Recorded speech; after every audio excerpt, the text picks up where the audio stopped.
I think the first bill that we're really passionate about is Senate File 13. That's the one that gives us more bar and grill licenses.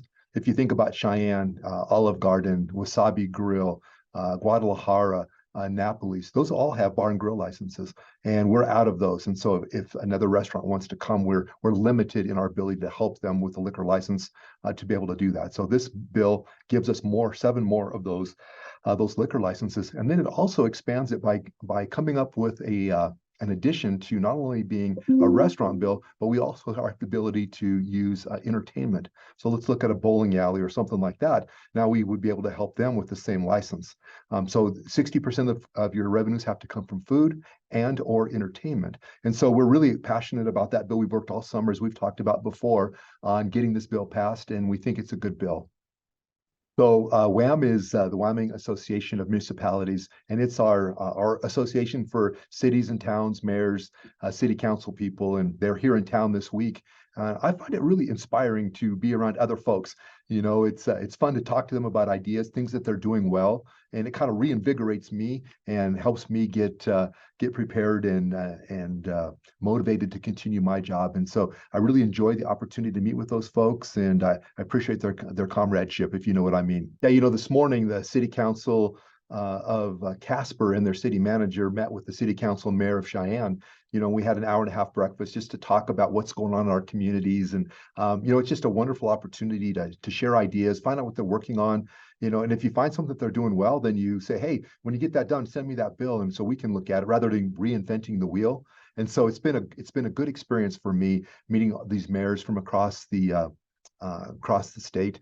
There's some really good work being done, and it'll help us to do things more effectively because they've already done them. Representative Stivar wrote a bill that's pretty negative to Cheyenne when it comes to annexation.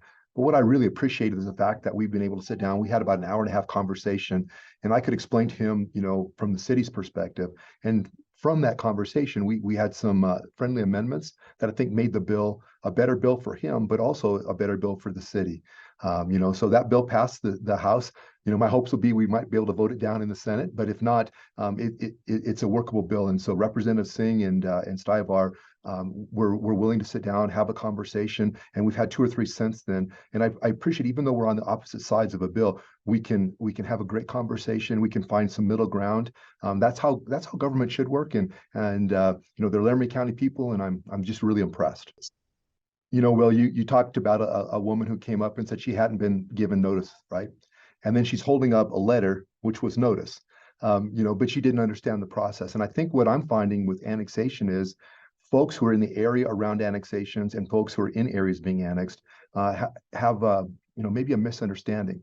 So typically the folks inside the annexation area have asked us to annex them. So, they've gone through the process, they've hired somebody to do the survey, and they've sent a petition to us saying, we want to be part of the city. So they get it.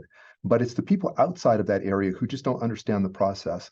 And so I think if you're talking about a gray area, my recommendation would be, if they don't understand, come talk to us. We've got a great planning department. I'd be happy to meet with them for coffee and just explain what we're doing and how that affects them. In most cases, it doesn't affect them. It's just somebody in their neighborhood, a block or 2 down the road wants to annex and develop. Annexation doesn't seem to be a problem, even though people relate it to annexation. What's really the problem is the zoning. The zoning allows you to do something. Just because we annex it doesn't mean you can do anything with the property. You have to get a city zone. And so, it could be a light industrial, which means there could be something, industrial happening next door to you. It could be NR3, which is a high density residential, which could be an apartment building, or it could be just a single family home. And so understanding the zoning and having that conversation, I think, is actually the most important conversation we need to have. It's a really critical thing, I think, for us, and that is to really highlight the importance of always driving carefully, not driving distracted, but especially so when you're around a school.